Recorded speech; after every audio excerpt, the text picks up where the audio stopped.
Right now I'm recording myself with the JOBY GorillaPod mobile vlogging kit. I've got the GorillaPod 1K stand as a base with its trademark articulating legs. Holding my phone, I've got the GripTight Pro 2, which rotates. On top of that, mounted with a cold shoe, I've got the Wavo mobile microphone, and completely not necessary on another articulating arm, I've got the Beamo waterproof and magnetic Mini LED. Altogether, the kit will cost you £165 if you buy it directly from JOBY themselves, although you can find it for around £149 if you look elsewhere. So let's go through it in a lot more detail, starting with the Wavo mobile microphone. The Wavo is a cardioid directional pattern microphone. It comes with a dead cat that JOBY call the Wavo mobile windjammer and 3 cables. One TRRS for your phone and a TRS for your DSLR or milk. And it's absolutely crucial that you do not get these 2 cables mixed up or you'll end up without sound.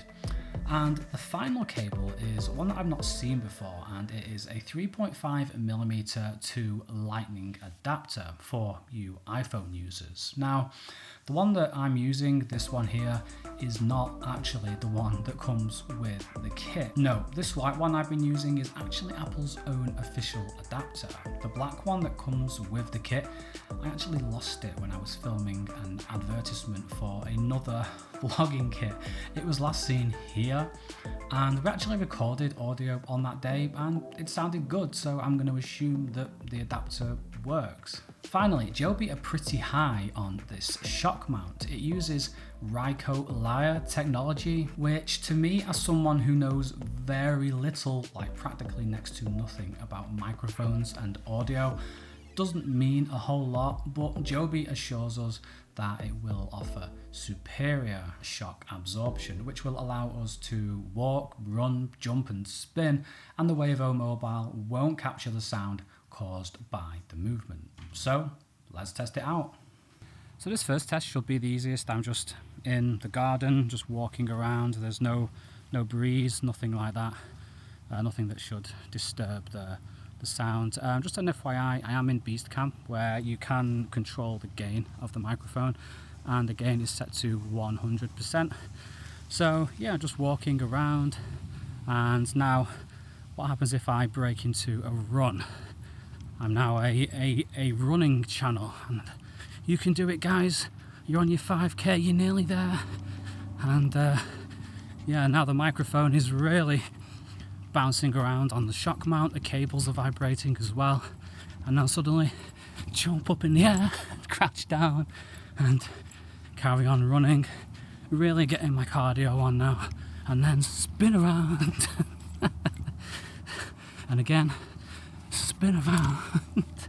Now the cable is really bouncing the shock mount, and even now I'm moving the phone quite substantially. Shock mount is keeping this microphone really steady, and the cable's bouncing around. One of the weak links of these vlog kits with the sound is the cable bouncing around. So now I really want to see what the situation is with these cables, so I'm literally just going to stand here and be a jerk to this cable and just flick it around with my hand. And as I said on some other vlog kits I've tested, literally any touch, my hand literally brushed against the cable and the sound just completely was ruined. So knocking the cable, and this is way more than any sort of vlog kit would go through in a standard vlog. And really vibrating the shock mount now, and hitting the cable, hitting the back of the microphone. So let's take things up a notch. I'm now on a walk. I'm quite high up on a hill. I've got the wind from the sea coming in, and it's actually hitting the back of the microphone where it's most vulnerable, where there's obviously no wind guard. And the thing with these wind guards is the wind can often get in the back behind them and compromise them. So let's see if the same thing happens with the JOBY windjammer. I don't think it will, because it is quite snug at the back. And now if we turn where the windjammer is facing the wind, should sound a little bit different, should sound a little better like this, because the protection from the back of my head as well. And now back into the compromised position. And what I'm going to do is I'm going to take it up another notch further again. I'm going to head to the sea, down there, and stand right by the sea. Get the sound of the crashing waves, the sound of and the breeze again, and see how we get on. So I'm here right by the sea, and again the microphone is in the most vulnerable position because the wind coming in from the sea is hitting the back, and if the wind jammer, you know, isn't good, then it's going to be getting in from the back, and you shouldn't hear anything now. You should just hear, well, nothing. So let's see what it sounds like. I'm curious to see myself. So what I'm going to do for comparison is I'm now going to unplug the microphone and see what the built-in microphones of the iPhone 12 Pro sound like. So I've unplugged the Wavo mobile. This is cable that it was plugged in with. This is now the bottom microphone on the iPhone 12 Pro.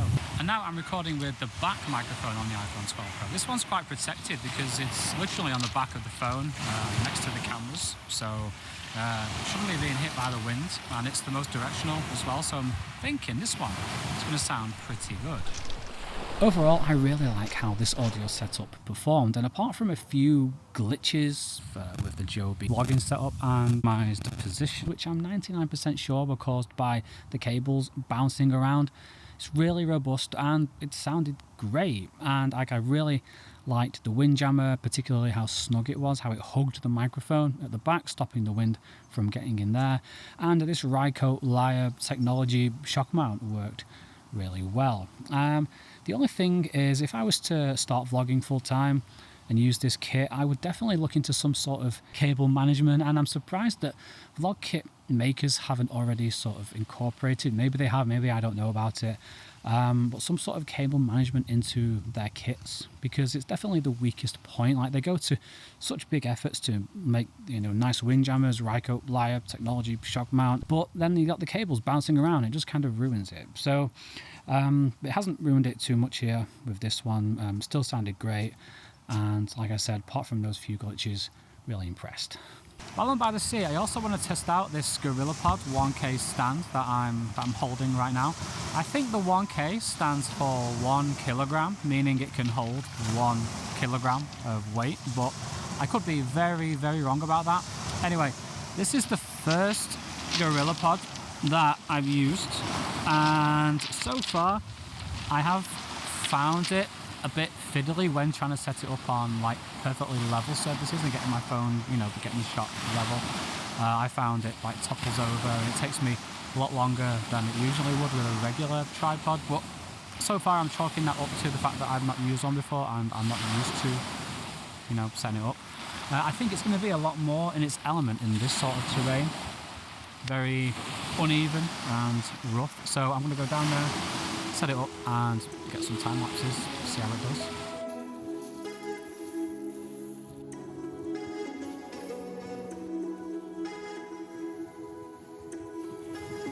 The GorillaPod did come into its own, not only on the wet, rocky beach, but on other uneven terrain as well. And I found contouring the legs to get a good solid base and a level shot on terrain like this was really quick and easy to do. And the fact that there's rubber running down the length of each leg, as well as covering about 2/3 of each of the tripod's feet, meant that this thing stuck to every surface I tried like a spider. And it gets better because you don't even have to put it on the ground. These long exposures and these time lapses at the marina were all captured with the GorillaPod wrapped around a handrail in some way, and this is where it really stands out from other vlog kits.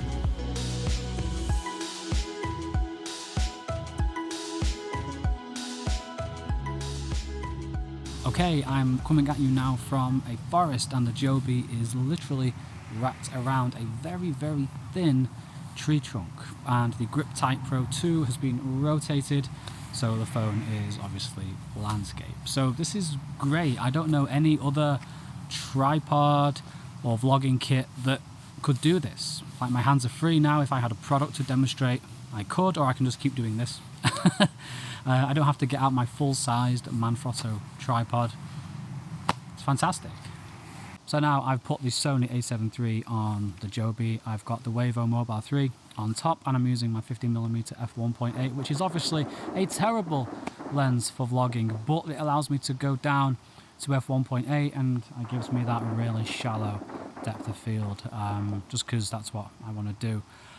So yeah, but it's all about just how well the Joby supports the camera and the lens, and how good the Wavo sounds. So I hope I've got my levels right. I think I do. And Roxy, my wife, is filming me, so let's just see how the Joby handles the a7 III. Seems to be okay. Yeah, looks all right. And now if you just keep it running, Rox, if we put the Joby over here on our good friend, on your friend and mine, the branch. That sound you can hear is the army or some branch of the military doing something. I think that they're setting off fireworks or something. So yeah, now the Sony is set up and it's a little bit low. I can maybe move it a bit higher just by rotating it back a little bit. Just tighten up the legs a little bit more. And yeah, I'm quite confident that the Joby is going to hold the Sony. And I can now get further away because of the 50mm. No idea what this frame is going to look like, but hey, it is what it is. So yeah, I am very confident that the Joby can support my a7 III with its 50mm f1.8. At first I wasn't so sure about it, but after using the GorillaPod for a week in different environments, I can really see just why they've been so popular with vloggers for years now, and the ability to set it up like this actually makes me want to vlog, and there's definitely no other mobile tripod I'd rather have with me. But it's not perfect. You see, after a couple of uses, two of the legs just fell out, literally just came away. They weren't yanked, I swear. And upon closer inspection, I can see the sockets holding the legs have actually split. But as far as I can tell, this hasn't actually affected my results. Most of my use of the tripod, all of this, took place after the legs broke, and it seemed fine. Part of the kit that feels like it's not going to break no matter what you throw at it is this Beamo Mini LED. This thing is, it's like a little rock. It's really solid. It feels like it'll go straight through a window, and it's got a magnetic back, and it's waterproof up to 30 meters. So before we test out how it performs as a light, let's put its rugged credentials to the test. So out we go into the rain with the Beamo, and we have a metal chair so we can just put the Beamo there and yeah, just leave it. So this rain isn't as heavy as I would like, but never mind, because we are going to test it in the sea in just a second. But first, while it's here, I want to show you something else as well. I want to show you how you can control this thing via Bluetooth. So if you get the My Joby app, this is really cool actually. I've never seen this before.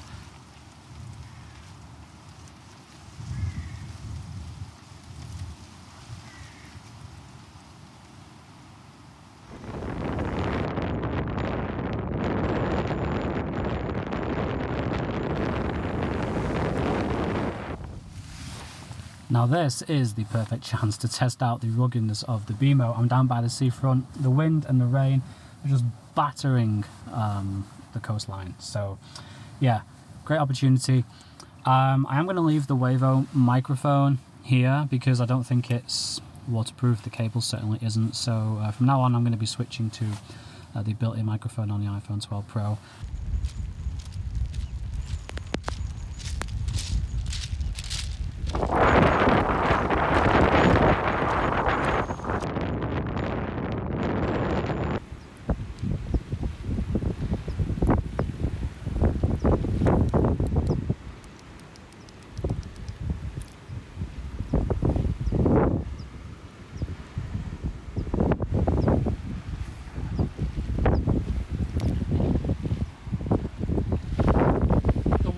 actually quite warm.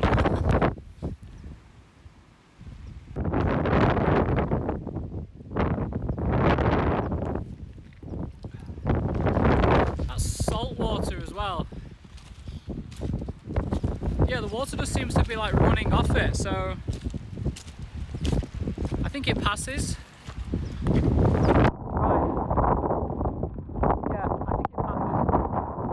Beamo Mini LED, I think, has passed the test. Let me just turn this thing on. Wow, that was not pleasant at all, but the Beamo survived no problem. However, it doesn't matter how tough the Beamo is if it doesn't actually look good as a light. So I've attached the Beamo to the GripTight Pro 2 using one of the 2 articulating arms that come with the kit. And you can't see me obviously because it's dark, so let's turn on the Beamo and there we go, there it is, in action. You've got some different power settings. It comes full of cold shoes. You've got a 1/4 of an inch screw mount, so you can attach it. You can attach it to other Beamos and a whole host of other things. And Joby say that at full power, so let me show you full power. So that's full power. That's going to be way too bright probably, and that's medium power. So at full power you're looking at about 40 minutes battery life, and at half power, which is what it is now, you're looking at 100 minutes, so almost 2 hours battery life. So that's a pitch black situation, just to give you one more look at how dark it actually is here. Back on again. Now the thing is, it's on the side, so I'm probably getting a shadow on this side of my nose and things like that. But what you can do is you can actually swap accessories around. So right now the Wavo is recording my voice. It's on top of the GripTight Pro 2, and I can swap around. So the Wavo is going to be on the articulating arm and the light's going to be the other way around. So let's do that and see the difference. So now the Beamo is on top of the GripTight Pro 2 in the middle of the phone, and I think this provides a much better and much more even, uniform light. I shouldn't really have any hotspots. I should look less tired than I actually am. I shouldn't have any shadows or anything like that, and I should even sound better because the Wavo is now a couple of inches closer to my face. So this is the Beamo in action. I think it looks good for a light so small. You'd expect it to give you all sorts of specular highlights and hotspots and things like that, and harsh shadows like deer in headlights. And you can actually do that if you take this diffuser off. I'm going to blind myself because it's really bright. Wow, that's half power without this little diffuser, so it does get really bright without that on there. So really appreciate that. Really effective diffuser, and you don't just need to use the Beamo in situations like this where it's very dark. You can use it whenever you're just out and about and you happen to come across some shade and you just want to throw a little bit of extra sauce on your shot just to, make it stand out a little bit more.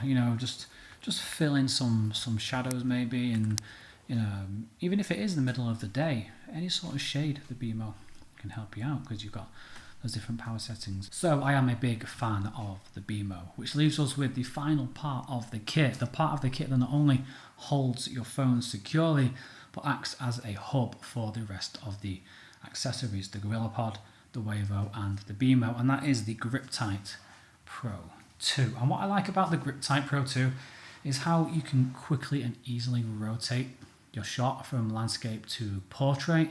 You just have to loosen the mechanism and turn it, but when you do that you actually loosen the grip on your phone, so you have to hold the grip tight yourself with your own hands, loosen the little thing, turn it, and then tighten it up again. I'm sure I'll show you in some sort of b-roll, but it's not the best because your phone is vulnerable, and the first few times that I did it, phone almost fell out until you sort of get used to it. But apart from that, overall it is a good phone holder. It supports my phone and all the other accessories as well. It's strong, and yeah, I have no problems with it. I like it. So overall, I've really enjoyed using the Joby GorillaPod mobile vlogging kit, but is it worth potentially more than £150? Well, there's no doubt that the Wavo sounds way better than a mobile phone's built-in microphones, and if you need the versatility of the GorillaPod and the ruggedness of the Beamo, then yeah, it probably is worth it. I would just be cautious, as I said, of the socket that the GorillaPod's legs attach to, you know, the fragility, and I'd also be mindful of those cables that the Wavo uses, but that's true of all vlogging kits.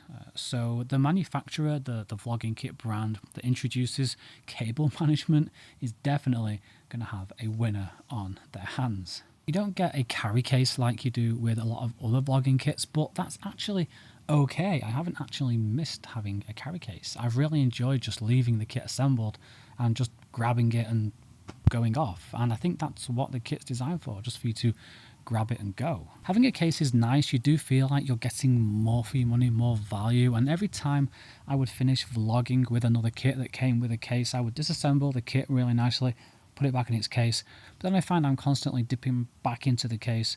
Oh, I don't want to vlog, I can't be bothered assembling the kit again because it's in its case, I'll put it away, blah blah blah. So I really enjoyed just leaving this kit assembled and just grabbing it and going. So I think if you do vlog full time, then this kit is worth it for you. But if you only vlog occasionally, or you're just getting into vlogging, or you're not sure if it's for you, then it's probably overkill. So that's my review of the JOBY GorillaPod mobile vlogging kit. What do you reckon? Have you enjoyed this review? It's been a different type of video for me.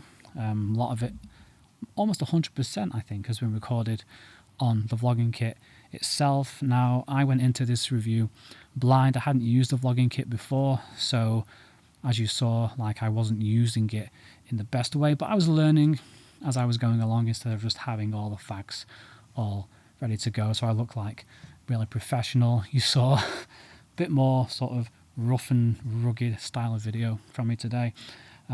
If you like it, then great. If you don't, then feel free to leave all of the negative comments that you like. Leave like 5 comments, like on different accounts. Go nuts. So thanks so much for watching. Take care, stay curious, and nabdi buna.